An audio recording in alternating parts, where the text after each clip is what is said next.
Some calls are wrong numbers, others are invitations. It happened 3 nights after we found out. The test was positive. 2 pink lines. We stared at them like they were written in a language we'd never learned to read. My wife, Sarah, cried. Not with joy, not with fear, with something deeper, the kind of emotion that doesn't have a name until after the damage is done. We'd been trying, not for long, just long enough for the hope to harden into habit. Now that it was real, something in the air shifted. Our house felt colder, smaller, like we'd awakened something that had been asleep beneath the floorboards. That night, Sarah fell asleep early. Exhausted, I stayed up, aimlessly scrolling through old photos, half smiling at memories I wasn't sure were mine. The digital clock beside the bed blinked. Over to 3 a.m. and the phone rang at first. I thought it was a mistake. Wrong number, telemarketer, something random, but it wasn't the house phone. It was Sarah's cell buzzing against the nightstand. Screen lit, face down. The ringtone wasn't one I recognized, not one she used, not one that existed. It sounded old, like something from a rotary line.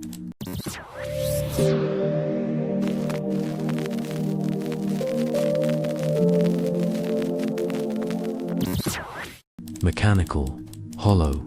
I picked it up, saw the caller ID, unknown. I almost didn't answer, but my thumb moved on its own, and I heard breathing, not heavy, not labored, just present. Hello, I whispered. Silence. Then, finally, a voice. Congratulations. It was a woman, warm, not Sarah, not anyone I knew. Who is this? You already know. No, I don't. The line cracked, hissed. Then she said, she's not the first, and the call ended. I sat there for a minute. Phone still in my hand. Clock blinking 3:01. I didn't wake Sarah. Didn't tell her. I slid the phone back onto the nightstand and stared at the ceiling until the shadows shifted and the sun began to rise. The next day, I convinced myself it was a prank. Nerves, sleep deprivation, some weird glitch. I didn't mention it. Sarah was glowing. Not in the metaphorical sense. She was actually glowing, like her skin had caught fire behind her eyes.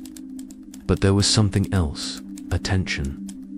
She touched her stomach like it was a stranger, spoke softly to herself in the bathroom, wrote things in a notebook I wasn't allowed to read. That night, the phone rang again. 3 o'clock, A.M. Same tone. Same number, I answered before. It buzzed twice. Silence. Then, you're still there. Who are you? You were supposed to forget. What are you talking about? It's already started. Then static. Then a sound I can only describe as wet whispering, like someone dragging a tongue across glass. Slow, purposeful, and then, don't name her. Click. I checked the phone log. No record of the call. Sarah rolled over beside me. I think I felt a kick, she mumbled. Still half asleep, she was. Barely 7 weeks along.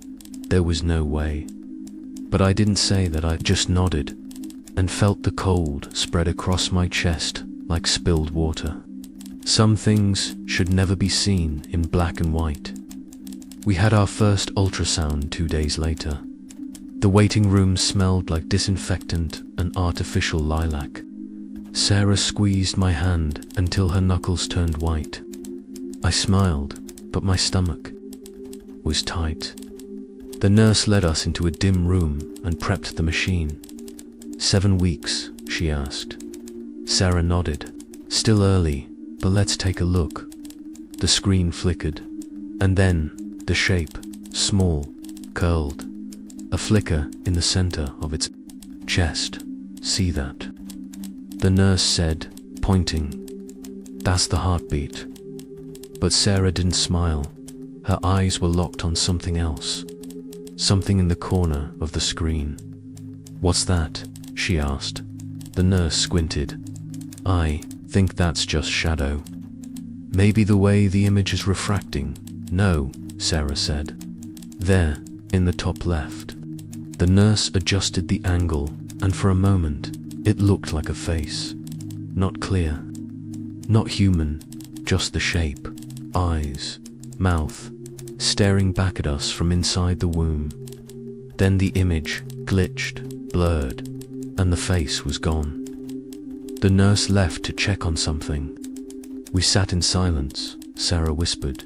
She's not alone. I looked. At her, what? In there. She's not alone. I didn't sleep that night. Watched the clock tick toward 3 a.m. It landed like a footstep, and the phone rang again. This time, I put it on speaker. The same voice, same calm tone. Did you see her? Who are you? I asked. Don't let her name it. Name what? The second one. My skin prickled. There's only one. The doctor, no. There's always a second. Click dot. Sarah woke up, gasping. Clutched her belly. It was cold, she whispered. What? I felt something. Cold move across my stomach, like fingers. I didn't know what to say, she cried. I held her. But something in the back of my mind whispered, she's not the one you should be comforting. The next morning, Sarah wasn't in bed. I found her in the kitchen, sitting perfectly still in front of her. A notepad. She had written a name over and over. Anya. I touched her shoulder. She didn't blink. I looked down under the last name. A single sentence. She told me her name. I snatched the page. Sarah looked up slowly. I didn't write that, she said. Her voice sounded far away, like it had to travel too long to reach me. I woke up, and it was just there. That night, I turned off the phone, buried it under clothes, piled books on top at 3 a.m. The landline rang. We don't have a landline. It rang from the hallway. Sarah was still asleep. I followed the sound. It was coming from the linen closet. I opened it, buried under towels. An old rotary phone, off-white, coated in dust, still ringing. I answered it. The voice said, she named her. I whispered, who are you? I'm the one who named her first. Click. Rooms remember things, especially the ones built to forget. Sarah told me she wanted to start decorating the nursery. I didn't argue. We were still early in the pregnancy, just 8 weeks, but I think she needed the distraction. So, did I? We cleared out the guest room on Saturday, moved boxes, swept up dust, opened windows that hadn't been touched in years. But when I pulled down the last set of curtains, I saw something that made me freeze. The wall was painted, not the bland beige it had been when we moved in, but soft pink, and stenciled across the top of the wall in fading script. Welcome home, Anya. I called for Sarah. She walked in, stared at the wall for a long time, then whispered, I didn't paint this. We bought the house 2 years ago, I said. It was empty. This room was, I didn't paint this, she repeated. Then she sat down, cross-legged, and touched the wall like it was skin. She traced the letters slowly, like they were familiar. She started crying that night. I checked the previous owner's records. Nothing. No mention of children. No birth certificates tied to the address. No nursery. No Anya. I dug deeper. County records. Archived blueprints. One note. buried in a decade-old inspection report, caught my eye. Room previously sealed. No explanation provided. Request denied, double quotes room, ... sealed. I went to the basement. Dust choked the stairs. Cobwebs hung like forgotten prayers. I found the fuse box, but behind it an outline, a door, nailed shut, painted over, hidden dot. I chipped at the edges, exposed the wood, then the lock, rusty, but it opened. Inside a crib, dust-covered, but intact, and beside it, a rattled pink, with the name Anya carved into the handle. I climbed back up in silence. Sarah was asleep on the couch, the baby name book on her lap, opened to the letter A post-it note on the page read. She said, "This is where I came from." I threw the rattle away, burned it. The smell was horrible, like sugar rotting in a corpse's mouth. That night, I didn't wait for the call. I answered before the phone rang. The voice on the other end was shaking, weaker, tired. "It's getting closer." "What is?" "The remembering. Tell me who you are." "I'm the one who lost her first. Then, she wasn't supposed to come back." Click. Memory is not a timeline, it's a circle with teeth. We went for our second ultrasound at 10 weeks. Sarah was quiet the whole ride. She stared out the window like it was moving faster than the car. Like the world outside wasn't quite real. "I had a dream," she said suddenly. I glanced over. She was crying. "Who, Anya?" I tightened my grip on the wheel. She said it hurts to be remembered. The nurse smiled as she prepped the gel. "I bet we'll see fingers this time," she said. I didn't smile back. The machine came on. The image shimmered, and then formed a tiny figure, curled. Still, the nurse turned the screen toward us. "There's the heartbeat," she said. But I didn't hear anything. Sarah's face went pale. She pointed. "There's two." The nurse frowned. "No, there's just." Then she stopped, zoomed in, and for a moment we all saw it. Two shadows, one curled, normally, and beside it, a second form, thin, too long, not shaped like a fetus, more like a figure, pressed against the other, facing it, head tilted, hands outstretched, almost as if it was whispering. The screen flickered, and when it came back, only one shadow remained. The nurse mumbled something about interference, updated the file, printed the image.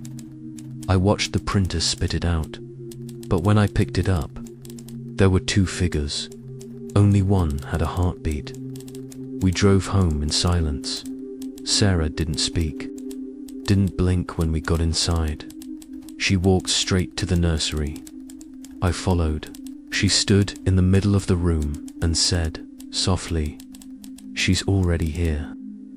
That night, I heard her talking in her sleep. She whispered names. None of them were Anya. They were older, twisted, as if she was reciting a list, a lineage, and when she reached the last one, she said my name at 3 a.m. The call came again. I didn't answer. I let it ring. Sarah woke up, sat up straight. "You have to answer," she said. "No, she needs to tell you something. I don't want to hear it." She looked at me. Her eyes were black, not empty, just ... "Wrong," she said. "You were there the first time," Sarah whispered. "You're the reason she can come back." The phone stopped ringing, and from the hallway, I heard crying. Not a phone, not a voice, but a baby, soft, wet, alone. I walked toward it, past the nursery, into the basement. The door I had opened before was closed again, but now carved into the wood. She is not new. Rebirth isn't a blessing. It's a sentence without a period. Sarah stopped eating. She said she wasn't hungry. Said the baby didn't like food anymore. Only sugar. She drank honey straight from the jar. Ate raw cake batter. Poured syrup into her coffee until it overflowed. I found powdered sugar spread in a circle on the nursery floor. Inside it, a rattle. Not the one I burned. A new one, same shape. Same name, .ANYA. The doctor called. Said something strange happened. With the ultrasound file. Looks like 2 separate scans overlapped, she said. But the timestamps don't match. How do you mean? One was dated 1985. We bought the machine in 2022. She laughed it off. Said maybe it was a tech glitch.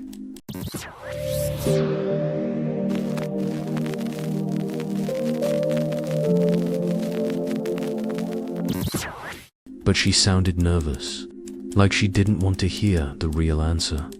Sarah didn't remember the appointment, didn't remember the nursery, didn't remember me sometimes. She called me Ethan once. My name's Mark. When I asked her who Ethan was, she blinked slowly and whispered, the first one who saw her. He didn't let her finish the birth. I asked her what that meant. She only said, that's why she needs you. I searched the county archives, went back 40 years, found something of death certificate, infant, stillborn, name, Anya, Caldwell, mother, Margaret, Caldwell. Father, Ethan Caldwell, same address, same house. Same house, showed her the record. She smiled. That's why the nursery was already painted. She said, she walked to the closet, opened it, inside a bassinet. One we didn't buy. Still rocking. Something inside it moved. That night, I slept on the couch, at 3 a.m. The phone didn't ring, but the baby monitor did. It wasn't plugged in, we hadn't set it up. Static at first, then a voice, you're almost ready. You remembered enough. Now she can be born. The next morning, Sarah said she was in labor. No pain, no panic, just, ready? She asked me to prepare the basement. Said that's where it had to happen. That's where it happened before. The stairs creaked. The walls dripped. Not water, not blood. Something sweeter. The circle was already drawn. Candles in each corner. Photos. Of us only, in the photos. Our eyes were blacked out. And the baby was already there, smiling. Sarah lay down on the floor. The moment she did, she screamed. Not in pain, in recognition. She's here. She arched her back. Body convulsed. And I saw something emerge. Not from her, through her. Like her skin was just a doorway. And the thing coming out had been waiting too long. The shape was not a baby. It had arms, too many fingers with nails. Black and thin. Its face was her face, but stretched and old and full of memory. Sarah whispered, Anya, welcome back. And then she stopped breathing. She was never gone, just waiting for someone to finish the sentence. Sarah didn't blink. Her chest didn't rise. Her skin looked pale but peaceful, like she had completed something long overdue. The thing lay curled in her arms, breathing softly. I wanted to run, wanted to scream, but I just stood there, watching, as if my body already knew. This wasn't the beginning of the nightmare. It was the inheritance.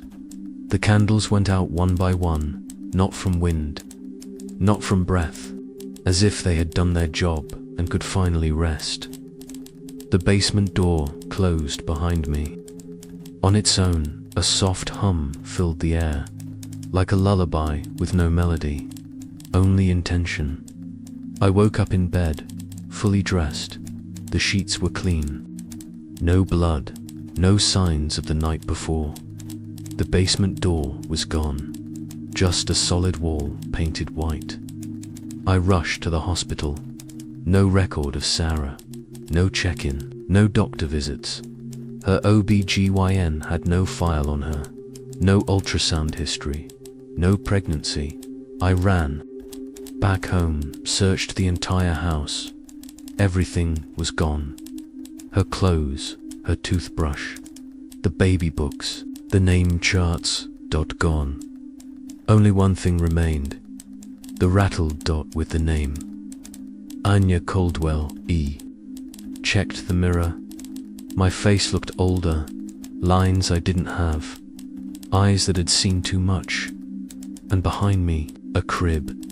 Even though there was no nursery. I turned around, no crib. But the mirror still showed it, and inside, a child, sleeping, breathing, waiting, that night. I got a phone call. 3 a.m. The voice on the line said, "You're the father now." Click. It never called again, because it didn't need to. The phone stopped working. My reflection never blinked. Again, the basement wall stayed sealed, but I could still hear her crawling inside it, sometimes crying, sometimes laughing, always watching. Now I sit in the nursery, a room that no longer exists, holding a baby that never left. And when people ask about Sarah, I say she's gone. But that's not true.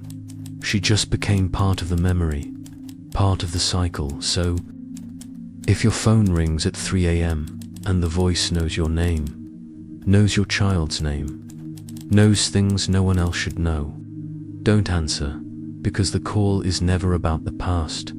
It's about what's coming next.